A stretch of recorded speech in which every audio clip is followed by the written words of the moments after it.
Evolution Network Hardcore 2.0, episode 51. Today we're going to do steroids for recomping with Para Pharma. This is going to be the part 2 episode. Check out the part 1, which was Evolutionary Hardcore 2.0, number 50. Today we're going to do it a little bit differently.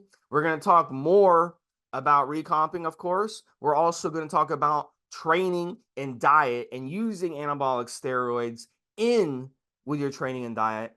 And here's the thing, too. We're going to talk about injectables in this podcast, all the Para Pharma injectables that you can use for specifically recomping, because they have everything you need across the board. But specifically, we're going to talk about recomping in this one. It's going to be a real treat because Mobster is going to be here. And Mobster is going to get in depth about training specifically for recomp because it may be a little different. And we're going to get his opinion on it. We're going to get my opinion on that and talk about diet, obviously, of course. And we're also going to talk more about Para Pharma and why we love Para Pharma so much. So, let's get right into it, Mobster. And, let's first touch a little bit on the housekeeping here before we get into start talking about specifically the steroids. So first, I want to talk a little bit about Para Pharma and give you some facts. I'm going to give you 3 facts behind Para Pharma before I bring in Mobster. And the first fact I want to say is that Para Pharma products have been around for over 12 years. And they have tons of reviews from very experienced users who know what good gear is all about. And that's important because those are the users who you can tap into and you can trust because they've been around the block. They know what bad gear is. They know what good gear is. The second fact is Para Pharma has certificates of analysis, which Mobster is always bringing up on these podcasts, but I wanted to bring it up first so you guys understand. And the thing about them is they're recent. They're over the past year and a half. They show the products were tested independently and accurately as what they say they are. Now, let's say hypothetically you say, oh, you know what? I don't trust 1 and 2. I'm saying 1 and 2 doesn't matter to me. That all sources say that. Okay, well, the third fact is, and this is undisputable, and this is something you can't argue. You can come on the forums and you can actually see this, is that the products have been independently tested by forum members anonymously out of that person's pocket. It's not like Para Pharma came on the forum and say, you know what, raise your hand if you want gear. I'll send it to you and you can use it for your cycle, but post up the results you get from it. And then they could send you, sources do that all the time, and then they can selectively send you steroids that they know are good and then sell other people bad steroids. But Para Pharma didn't do that here. It was an independent person on the forum who is a kind of a pain in the ass, by the way. I mean, sorry, dude, if you're listening, but you are sometimes a pain in the ass on the forum. And he's always trying to get people in trouble, sources in trouble, moderators in trouble, other members in trouble. He's one of those, the kids on the playground like that. But he's looking to find something wrong. And he got the Para Pharma products tested across the board, bunch of products without them knowing. And he was like, shit, I can't find anything wrong with this. It's dosed where it needs to be dosed, and the products are good. He didn't just get it lab maxed or whatever, or use those kits to test it. He actually sent it out to an independent lab to have the products tested correctly in a university lab setting. It wasn't like he got one of those stupid kits online that are not accurate.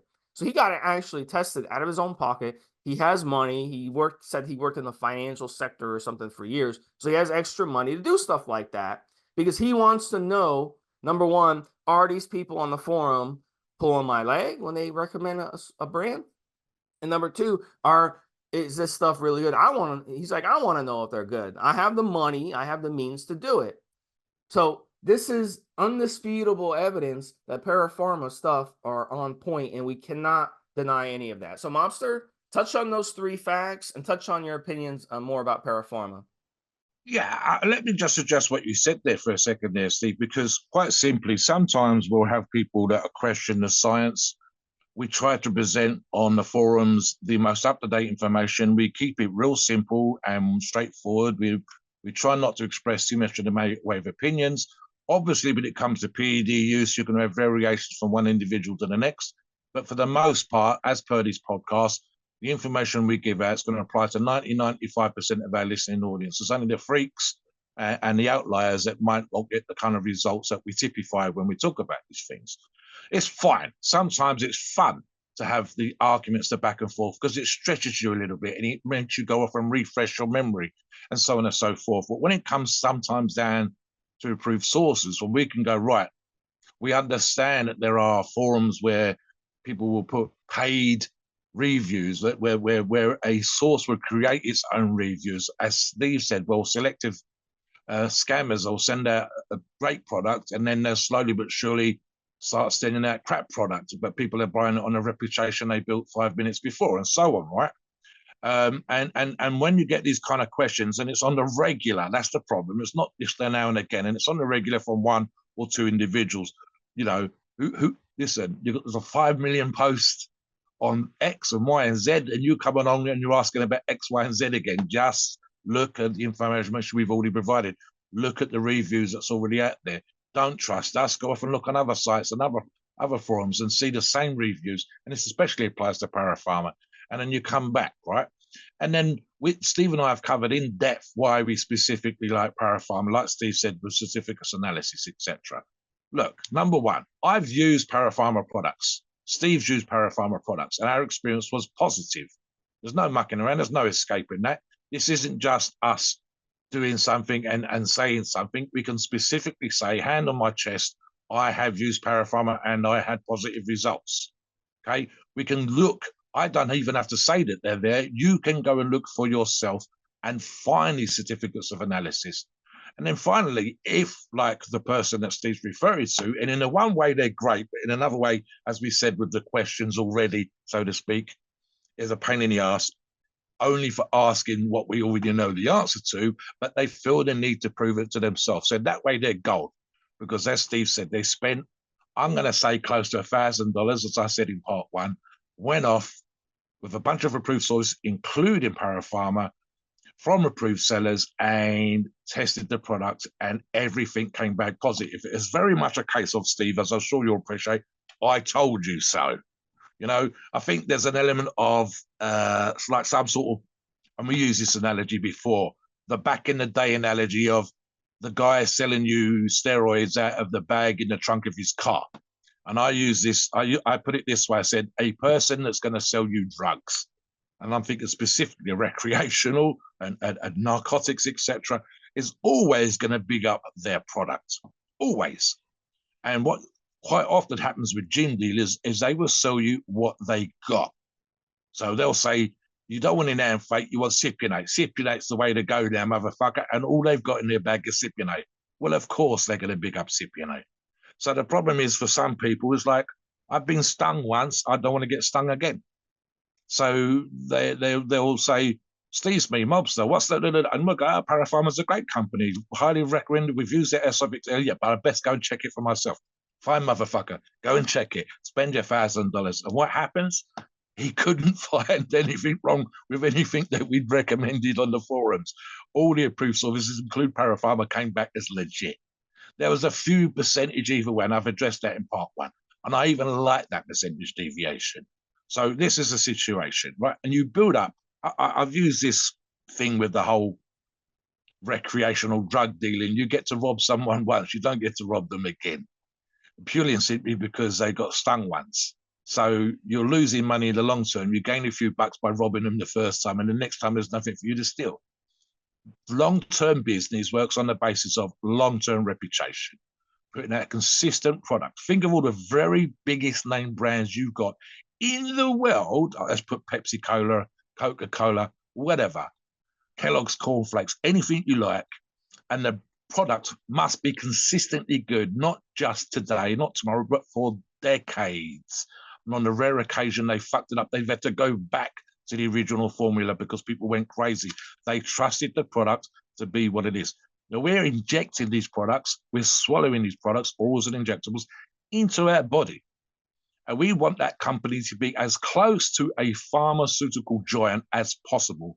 And to not only do that for today or for tomorrow, and as I said before, for labs that have lasted 9 months, companies that have been and gone, companies that are split up so you don't know which version of that company you're dealing with.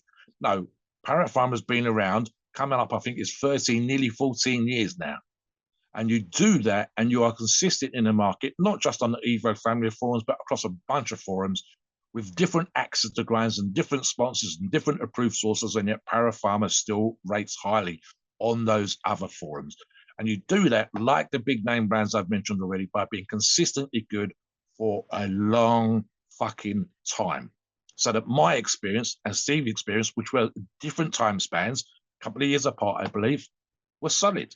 So you go on the forums and you check out people that use their products 5 years ago, 10 years ago, and the same responses, the same positive response, the same positive results are coming back again and again and again. That sort of thing is super, super important. Now, let me move on to, I'm going to give you a little bit more detailed information in terms of recomposition. So yesterday, I covered the sort of magical fairy godmother, pro-genetic freak kind of version. And then we said a little bit more realistically was, you know, losing a little bit of body fat, going down a few inches on your waist size, on your belt notches, whatever, and adding a little bit of muscle tissue. And that was the reality, right? So there's certain situations, and this is sometimes how studies will come across it, and sometimes our magazine supplement companies used to do this stuff. So, for example, there was the tricks they used to do with regards to photography and baggy clothing and tans and so on. But one of the things you could do is almost instantaneous. You literally don't have to lose any body fat whatsoever. You just add muscle tissue. And on paper, you have changed the percentage of body fat in relation to muscle and the lean muscle mass in relation to your whole body mass. So arguably, you have recomp.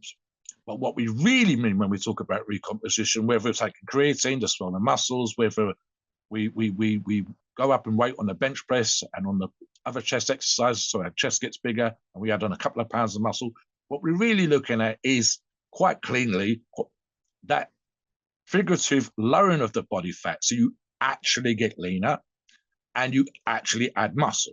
So this is a super focused stuff. Okay, so it's difficult, and we're going to get into specifics of diet and the changes that you're going to have to make to your lifestyle, if only temporarily, while you're recomping. But the trick here is really, and I'll do number one and number two very simply. You're going to need to change your training, and we're going to go into in-depth on that in a little bit, but you're 100% going to have to really focus down on your nutrition. It is proper recomposition of the kind that we like easy? No, it's very simple. Steve covered it a little tiny bit yesterday when he said, what do pros do? And for the longest time, and it hasn't really changed too much in that regards, even with Instagram and the necessity of taking photographs constantly, being covered up, being uncovered, and so on and so forth. There's kind of 3 stages to any professional bodybuilder. And arguably, for you to recomp, you need to get some of their habits. So the 3 stages that pro bodybuilders still do is a heavy duty / bulk off season. In other words, adding muscle and just getting bigger and stronger, but not necessarily getting leaner. That's all relative, of course. It's kind of lean still because they're freaks. Then completely tidying up the diet and increasing the cardio and just getting rid of that, what we call fluff now, when we're talking about people carrying any bit of fat around the obliques, off the lower stomach, and so on and so forth, because they didn't get properly out of shape. And then the difference between being lean and in competition shape is another level again. That's why we see 3 stages to their PED use, especially in terms of the long competition cycles.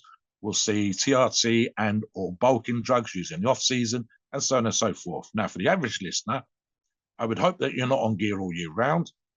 So the choices of the PEDs, which we're going to get into shortly, will be different from perhaps if a bulk, if you did a winter bulk, and we've talked about the heavier training and the compounds.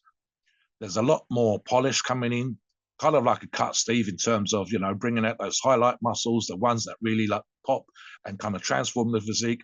But at the same time, we're going to, the suggestions and combinations we're going to suggest today from the Para Pharma lineup are going to help you speed up your metabolism a little bit, clean up your diet, increase your cardio, get the stuff out there in terms of you literally using more energy than before, and not just popping those show muscles, not just adding muscle, but getting leaner. And it's one of those things that, Steve, anything that we do in life, it's always, the process should always be as simple as possible to don't try to overcomplicate things. Recomping is kind of complicated insofar as that you are focusing or kind of half focusing on two things at once. So what you want there is you want a solid PED cycle that really, I mean, Steve, you could even do a 2-stage yourself. We could talk about that. Never mind, even that might be the 8, 10, 12, or even 16-week cycle that you're going to do. There might be 2 stages to that cycle. This is why, for example, Steve, you can adjust on the fly if you need to. I'm not a big fan of that, but it's entirely possible when we're recomping. It's just that you're doing 2 things in one. In reality, when we're talking about recomposition, it tends to be both things at once. So we can look at it from both those angles. I'll let you come in on this one, Steve, and then we'll start to talk about the injectables. Yeah, so let's talk about the recomp first. You touched it, man. So let's get into some diet strategies when it comes to this. So, I wrote down a bunch of ideas that I wanted to kind of talk about on this podcast, but it's very important to first understand that, people out there, they do a lot of misguidance and lying. And Monster kind of touched on that when it comes to social media. And the big thing that's been going on the past few years is you'll see guys go on there, post a bunch of these huge meals, fast food, junk food, cheeseburgers, fries, and all this stuff, ice cream, whatever. They'll be like, I eat 10,000 calories a day, and look how lean I am. I have an 8-pack. And they'll post that on there. And look, it's called food porn, and it's clickbait, and it gets a lot of hits, So, and listen, they're lying. They're liars, So you can't go to someone and be like, yeah, you're going to recomp. You're going to go on anabolic steroids, and you're going to eat all this junk food and cheeseburgers and fries from restaurants and ice cream and all this crap and be successful with recomping. So it's very important to separate yourself from the BS. Now, we have seen some pro bodybuilders in the past who eat a lot of shit food. They'll say, hey, yeah, I ate a Big Mac, I ate McDonald's before my workout. And then they have these big bubble guts, So, so it's one of those things. They're on a bunch of steroids. They have excellent genetics, and they choose. It's kind of like a rich person who has all this money, and instead of using, setting up charities and foundations to help others with the money, they use all that money for evil things. It's the same thing. You have your body. You can either choose to put good things in your body, or you can choose to put in bad things in your body. So yeah, Mobster, touch on that.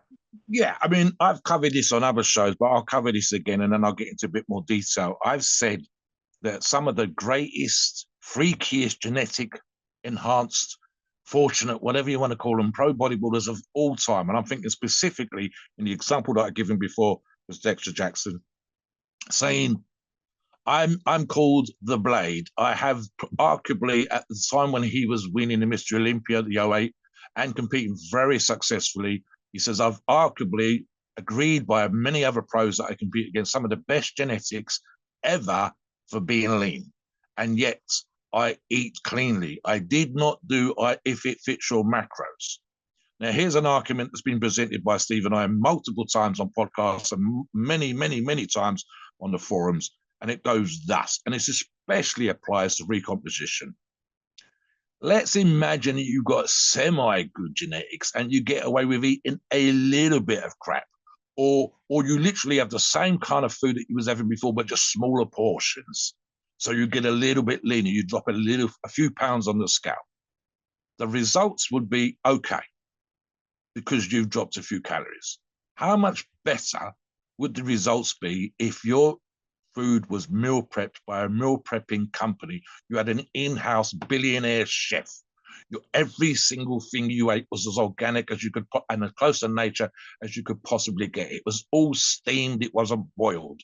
It was all grilled, and all the fat was taken away. How much better would your fucking results be? When it comes to recomposition, that's almost a mentality for diet that you need to have, right, Steve?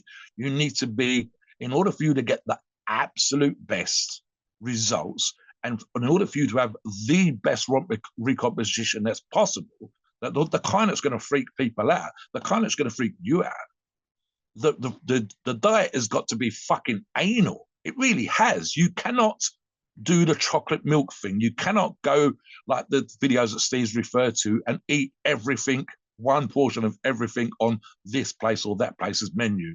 You can't even realistically do the whole, cheat thing. And when I say cheat thing, I'm talking about cheesecake and fries and all the rest of that shit. The closest you're going to get to a cheat meal is doubling up on the portions of the healthy stuff that you're having. It really needs to be, in my mind, Steve, as close to perfect as you can possibly get it.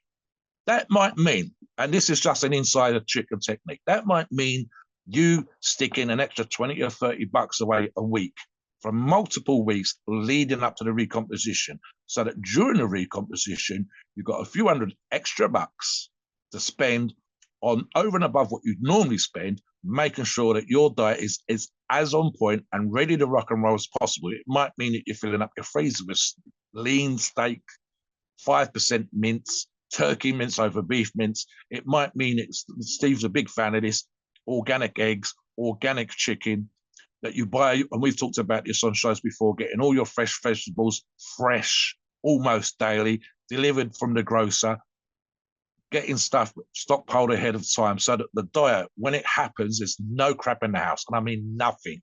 You got to get it. You can't even drive to get it. You got to I'm going to have to walk to get it. I'm going to have to do more cardio to go and get the shit. It's got to be that kind of focused diet, quality. Now, one of the things that we encourage on the forums is people to put up their food. It's kind of food porn in and of itself, Steve, because we like to see what other people are doing and how they're managing it, and it's inspiring for. But you know what it also does, of course, is it keeps you honest.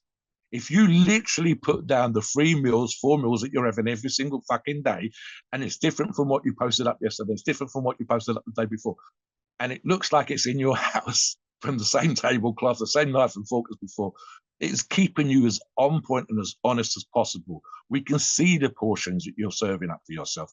We can see the numbers that you're doing. The guys, and it's sometimes a pain in the ass when you're tired and you're recomping and you're doing the cardio and you're hitting the gym to write this stuff up. But if you do write it up, you sat down and thought about what you're going to put down, and then you're putting it down, and it keeps you as goddamn honest and on point as possible.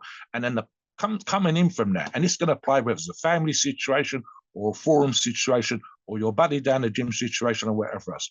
When people can see what you're putting in your mouth and they can see the transformation that's happening, the reward, never mind the keeping you honest part, the reward, the feedback is, I'd rather you than me, motherfucker, but you're starting to look amazing.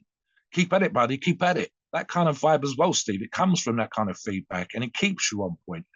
And like I said, it's just going to be stupid stuff like, and I'll give you an example. I did this and I've done this in the past when I've literally made sure that before a cut, before I want to get into shape, before a competition, I've literally eaten all the shit, all the biscuits, all the cakes, all the whatever.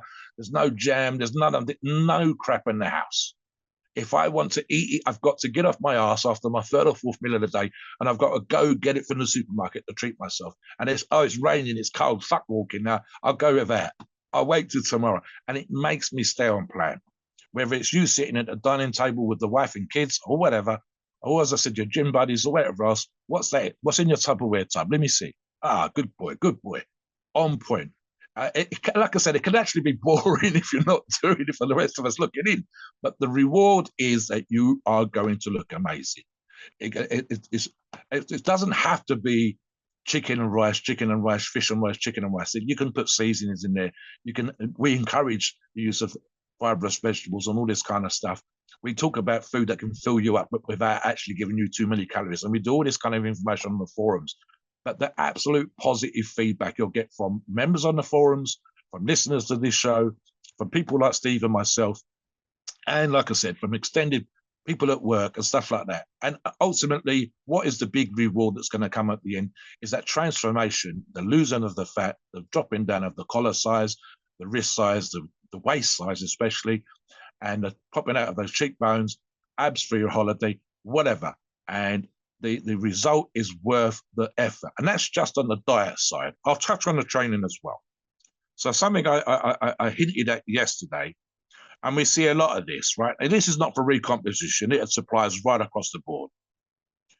And it applies to training, it applies to nutrition, it applies to PEDs. In some ways, because of the access to information, people kind of get lazy. And one of the things that I hear again and again and again, whether it's training or diet or cardio, whatever it is, they'll say, I haven't got the time. Yes, you have. You're lying. So there's this thing when it comes to, I'll give you an example, and Steve knows this, people will stay up and watch Netflix at 10 or 11 o'clock at night, and then they'll only get 4, 5, 6 hours sleep because they've got to get up early the next day. They won't have breakfast, or they'll have a coffee with cream in for breakfast, or they'll whatever. And they won't get enough cardio in because their job involves driving a truck or sitting at a desk or standing behind a till in a supermarket and whatever else. And the only cardio they're getting is walking there, walking home, maybe. And I'll say things like, okay, go to bed early for the time that you're doing the recomposition. Get up 15 or 20 minutes early so you can prep a meal, or you can prep it the night before and have it when you get up. Equally, if you like to have no food in the morning, I know Steve's not a big fan of breakfast, go out and get your steps. Oh, it's cold out. Stick a coat on, motherfucker. Just go out for 20 minutes and walk 2 or 3 times around the block. When it's real quiet, people just walk in their dogs. Straight back into the house. Do what you got to do. Hit the work, hit school, hit college. Do whatever it is the fuck you do for the day to make a living. But you've got 15 or 20 minutes in the morning because you're taking it off the night time. You don't have to stay up, especially when it's doing a recomposition for the next 8, 9, 10 weeks. You're absolutely killing it. In terms of the body shaping stuff, and this specifically would normally apply for a cut, but recomposition, I would actually suggest it's going to be 50-50 in my mind, Steve. And it doesn't have to be 50-50 for every workout, because you want to build up the big muscles. You want to make sure that the greatest stimulus for growth is occurring. So that is still going to be squats and bench press and chins and press ups and whatever else. But equally, as the body fat comes down, you will start to see muscles there, but we want that pop. So, for example, I might do the 50-50 in a workout. I might do 50-50 over the week. I might take 2 days out of, say, 2 on, 2 off, and then the weekend off again. I might do it this way, Steve. 2 days of compounds. So that's a big fuck off exercises like we already covered. And then 2 days of the week, concentrating on specifically those little show muscles. And show muscles would be the outer heads of the delts. So, for example, lateral raises, it might be doing certain kickbacks just to get the triceps to pop out. It might be when you're training legs, focusing on the outer sweep or even the inner sweep, depending on the shape of your leg.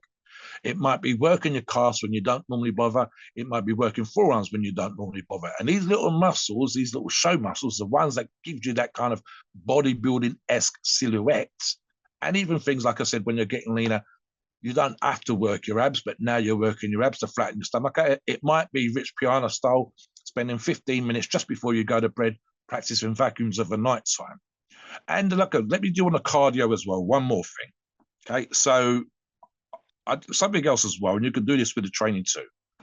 You don't have to do the same goddamn cardio. I actually rotate some of my exercises, so I don't do the same leg workout every single time I train legs.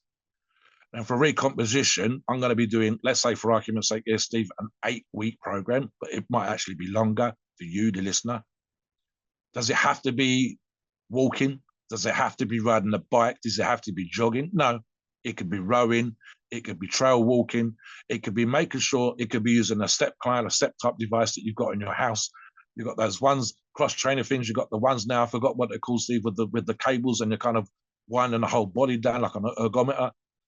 And you could rotate through those things. You could stop yourself getting bored, because especially towards the end of a recomposition, the idea that I've got to get on the steps, the stair machine, the treadmill or whatever at the gym, and it's the same goddamn cardio all the time, mind-numbing. And I'm getting towards the end of the cycle. I'm getting towards the end of my training. My diet has stayed tight, but it's getting harder and harder and harder as I get leaner and leaner and leaner. There's less body fat for energy. I'm getting down to the point where I'm not 10%, 9%, 8%. So that part of the prop training gets super, super hard.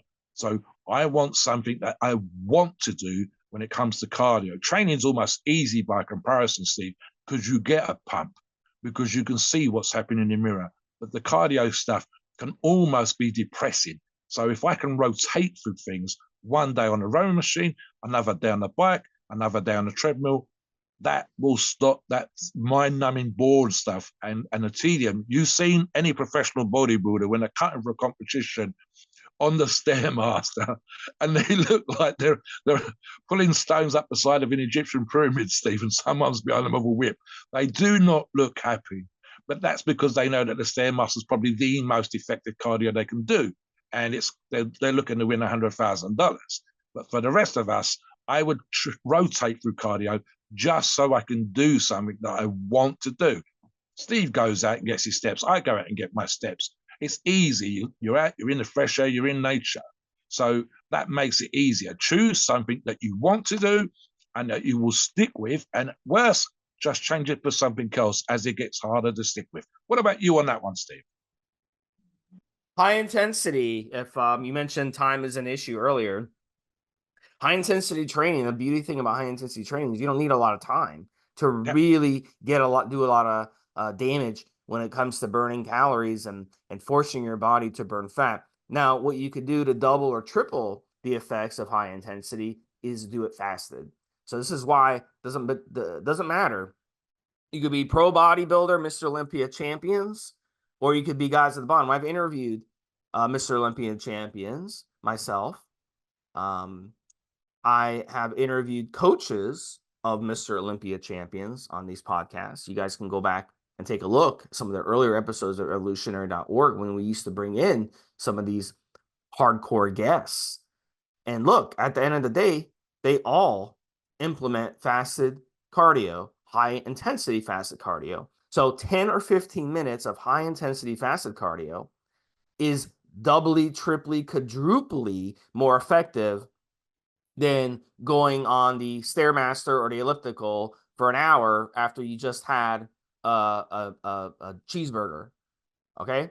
Because the reason is because your body is already more likely to burn body fat for fuel than it is if you eat a meal beforehand. You get carbs, you get sugars in your body, and you go exercise.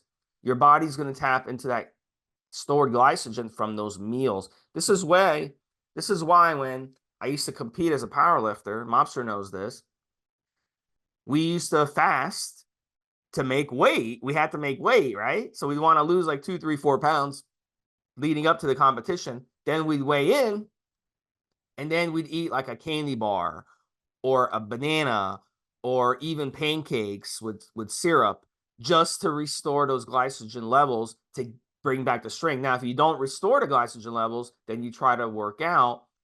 You try to, do a max rep out during your meet. You're not going to be as strong, you see? So we would basically, and that would work for us because our bodies would tap into those glycogen stores when it comes to strength. So keep in mind, if you do fasted training, fasted cardio, it's normal for you to be less strong, but that's okay. Again, we are recomping here. You've got to adjust your training for what you're trying to accomplish. We're not trying to get stronger. We are trying to recomp. So it's okay to go into a workout, even weight training, not just cardio, but even weight training while fasted. And it actually works really good because now your body is forced to use those excess body fat that they would have never used for energy. It absolutely matters. And timing of food matters. Time restricted eating matters. All right. It's not just all about calories in, calories out. Everything that you do during the day affects how your body uses energy. So if you eat in a time restricted window, whether it be 2 hours, 4 hours, 6 hours, that is going to be more optimal than eating in a 12 or 16-hour window like most Americans do. And it's basically a struggle to lose weight because your body is storing more fat throughout the day than it's burning fat. So of course, you're just going to spin your wheels. Again, we are recomping here. That is a strategy to this. When it comes to anabolic steroids, it's in your favor to burn more fat and burn more calories than you're taking in and not have to worry, oh my God, I'm going to lose my muscle. Again, we are on anabolic steroids when we're doing this recomp. So you don't have to worry about losing muscle. So focus when it comes to your cardio and your exercise. I want to burn fat. When it comes to your diet, I want to burn fat. And then the muscle gain will come because even with your diet, you're still eating quality foods. As Mobster mentioned earlier, you're still getting your proteins, your carbs, and your good fats, and good proteins and good carbs, by the way. Not just good fats, but good protein and good carbs is also important. there's a difference between eating a sandwich with processed meat and bacon and sausage and all these processed meats and eating some organ or some bone broth or a good fatty piece of chicken or grass-fed beef or high quality eggs, not just organic eggs, because it could be organic eggs and be low quality eggs, but it has to be pasture raised, humane friendly eggs. In America, you look for the humane friendly stamp. I don't know how it is in Britain. I'm sure your standards are way higher than America, regardless, Mobster. But the EU has very strict rules on the diet. But if you're in America, you don't. Our Australian friends on the forums eat a much healthier diet than our American friends. Why? Because the Australians eat a more natural diet. Americans, you always see them post up a log and they post what they're eating and it's all processed junk, like 90% processed junk. You're like, dude, no wonder you can't get any results. So cleaning up your diet is so fucking important, number one, when you want to cut body fat and especially when you want to recomp. Because if you're not going to fix your diet, it's going to be a struggle and you're just not going to succeed and you're going to waste your time. So touch on that, Mobster, and let's get into the different steroids that we recommend for Para Pharma. Touch on it really quick, buddy. Really quick. Yeah, the only thing I was thinking of, Steve, and this applies more to the youngsters and those of you that are perhaps on not quite as much disposable income. How many times, Steve, we've seen people talk about getting their protein from the deli, and we've had to talk to them about nitrates and processed foods, specifically the salamis and other bits and pieces. Guys, I say this again and again and again, the value of you investing in proper food, whether that's a tray of chicken breast that's not been soaked in salted water, had saline injected into it, or whatever else, it can look different. The quality eggs, like Steve said, the difference between eggs that are rated and ones that you've seen the chickens eating the proper seed in the grass and they're outside the free range versus cage, all that kind of stuff. And again and again and again. And I know sometimes as college students, you haven't got a lot of money. I'm like, go and get a part-time job, motherfucker, earn the 50 or $100 extra a week and spend it on the quality food and your results will be better. It's just as simple as that. Sometimes it's a little bit boring. We've got ideas and come on the forum again to spice things up, put some color into your food, make sure that your gut health is on point, etc., and your results will be better. It's no more or less complicated than that, guys. You want the best results of the time and energy that you've invested, follow these tips. As you said, Steve, let's talk about the other injectables that Para Pharma offers that would be great in a recomposition. I'll let you start off. Para Pharma, the first one we're talking about is Para Pharma Boldo/Test 400. This is a very simple stack. It's 50% or 200 milligrams of the equipoise, 50% or 200 milligrams of the testosterone E. Now, these are both long esters. You want to inject it once or twice a week, max. There's no need to inject it more. This is good for those of you who want to recomp with testosterone. You like testosterone.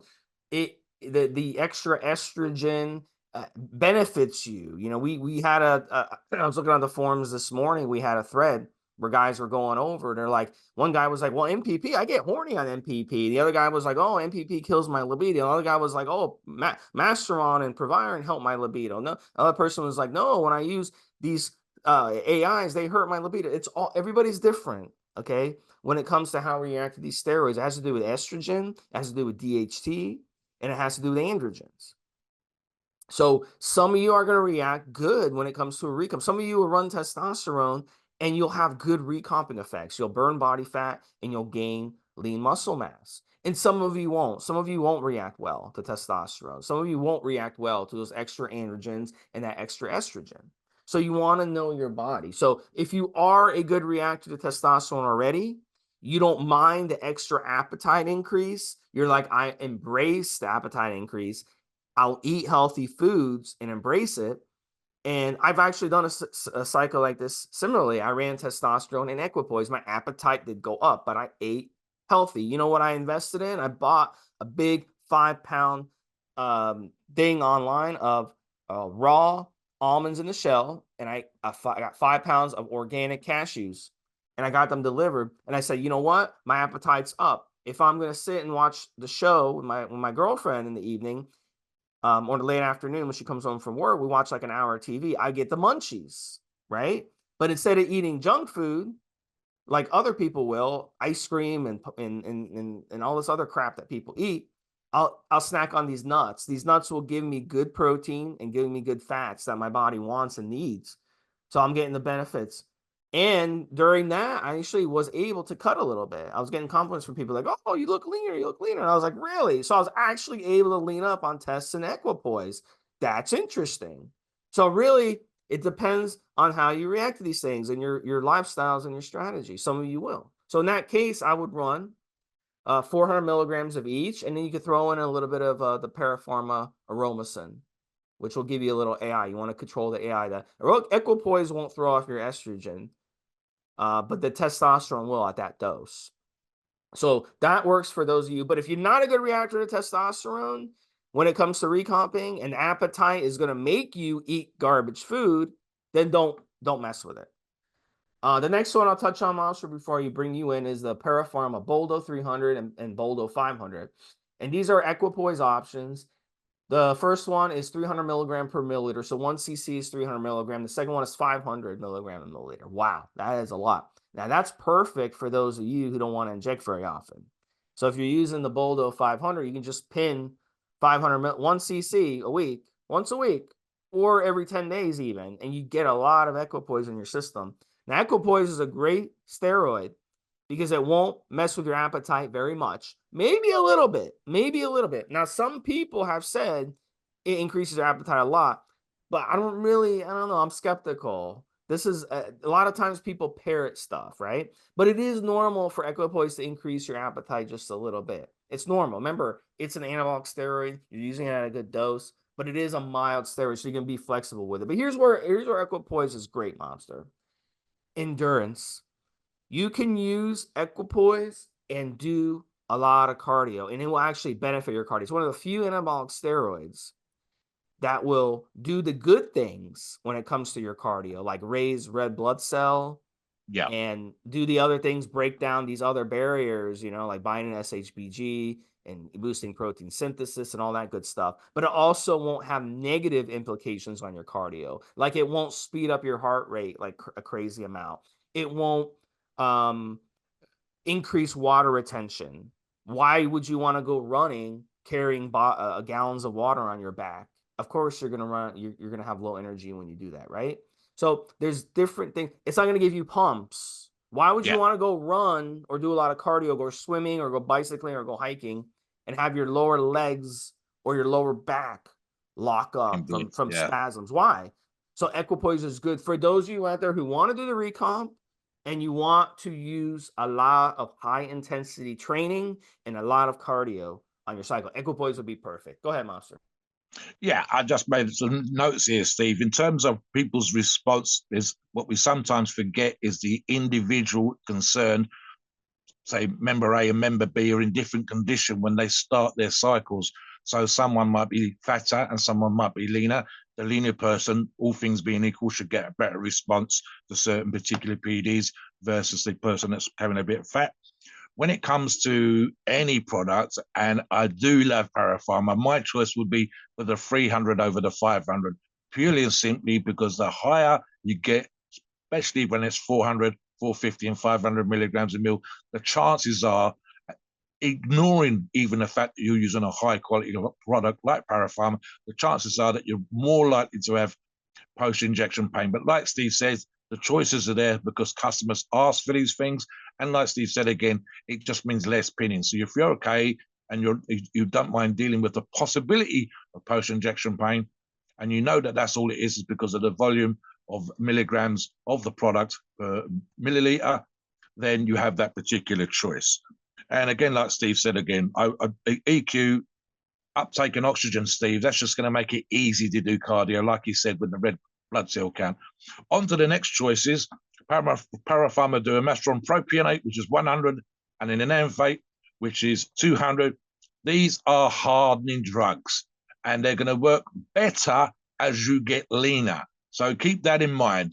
When we have people that are 12, 14, 15% talking about Mastron and it's not working for me, motherfucker, it's working just fine. It's just you haven't got lean enough to see the positive results from that. On to the next two here, Steve. a Primo 100 and a Primo 200. Now, we know just how fabulous, especially back in the day when the golden age, they never really got out of shape. And it's one of those things that, again, people talk about Primo because the options weren't available with the testosterones, etc. But the reality was that the classic age, the golden age, you didn't see great big bellies sticking out. You didn't even see the growth hormone guts. And so the shape and just needing to drop a few pounds was always a big deal. Talk about Primo, Steve, before we talk about the next couple of options. Yeah, so really quick too on the Masteron, hardener.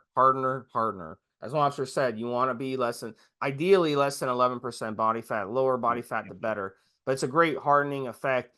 Primo, look, like you said, golden age of bodybuilding. Arnold loved Primo. It's really good for building lean muscle mass. Yes. A lot of people like it because it doesn't fuck with you. It doesn't cause the side effects. It doesn't fuck with your sleep. It doesn't fuck with your appetite. So you can really tighten things up and you'll still get good effects. It's not going to give you like any effects that are going to blow you away. We talked about trend on a previous episode. Oh, yeah. If you want to be blown away with a recomp, then you go with trend. But there's disadvantages to using trend. Primo's the opposite. Primo, there's much less health risk with using Primo. And you'll get way less results. Like you're not going to shred up like crazy on Primo. And you're not going to build a shit ton of strength and muscle on Primo. But you'll get a little bit of muscle increase. And you'll get a little bit of recomping action when it comes to fat loss on Primo. So that's how it goes. I've heard so much bro science over the years on Primo. It's been around since the 70s. So of course, they had bro science. I've heard people say, oh, you need a ton of protein on Primo.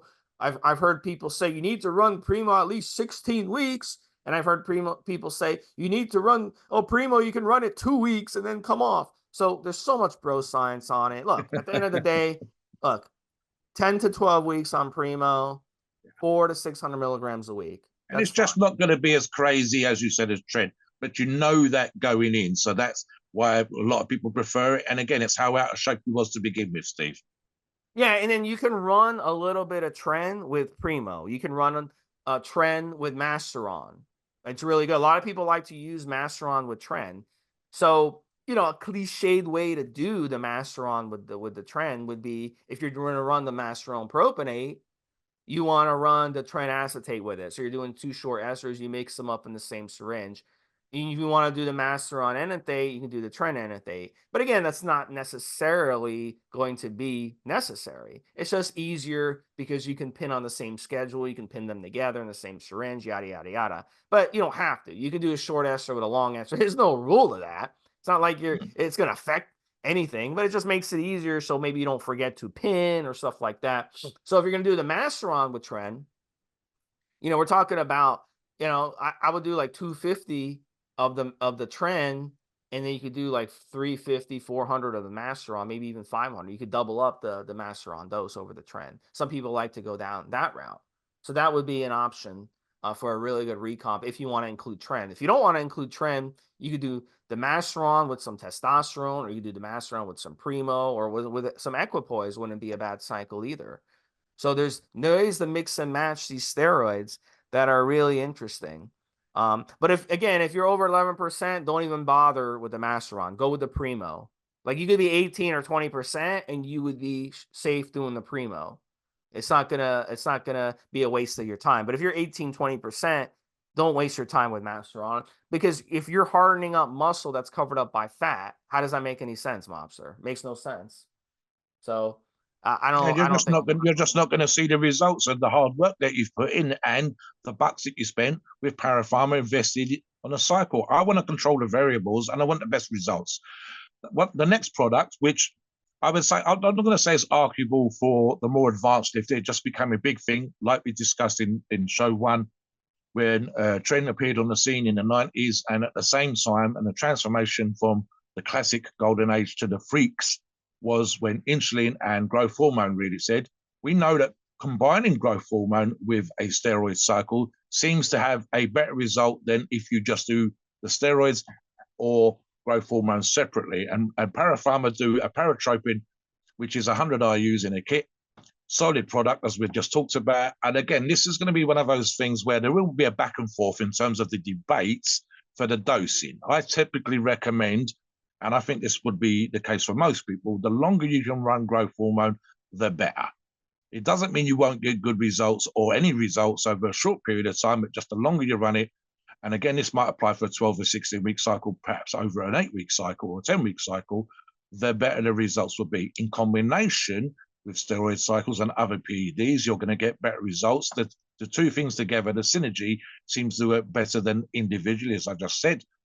And then it's going to come down to the daily dosing. I think, Steve, typically when we're talking about someone using growth hormone long-term and not necessarily for recomposition, the equivalent of 5 IUs every other day, so 2.5 IUs a day, seems to be the one that's going to negate any side effects like carpal tunnel and so on and so forth, versus perhaps, and I've seen this suggested, Steve, 4 IUs and up to 8 IUs a day for shorter periods of time for those people that are looking to get into shape and specifically for recomposition. So what do you think about the dosing there, Steve, before we get into the last couple of options? Yeah, so with HGH, look, this is high quality HGH here from Para Pharma. So if you run too much, and I've had clients that have come to me, they say, Steve, I told them not to do this much, and they went and did it anyway, okay? Because again, they read the bullshit, okay? They read the wrong shit online. They're running 4 IUs, even 3 IUs even. And they're like, Steve, I got carpal tunnel symptoms. I said, yeah, because you're running too much, okay? Back in the old days, back in Mobster's time, you buy HGH, you got to double up, triple up the dose because you were getting such bad quality HGH. So you have to run 5 or 6 IUs a day to get 2 IUs or 1 IU even. But now that's not the case with Para Pharma. If you run 2 IUs, you're getting 2 IUs. So if you want to be a smart ass and run too much HGH, what do you think is going to happen? You're going to get side effects. You're going to get the negative side effects that come with HGH, the rise in insulin resistance, the carpal tunnel, even water retention, even other problems that let's not even get into some other problems that can be caused with too much HGH. I mean, you can fire up cells in your body that you don't want to be fired up, So there's a lot of different things that can happen. So keep the dose suitable. 1.5 to 2 IUs is all you need.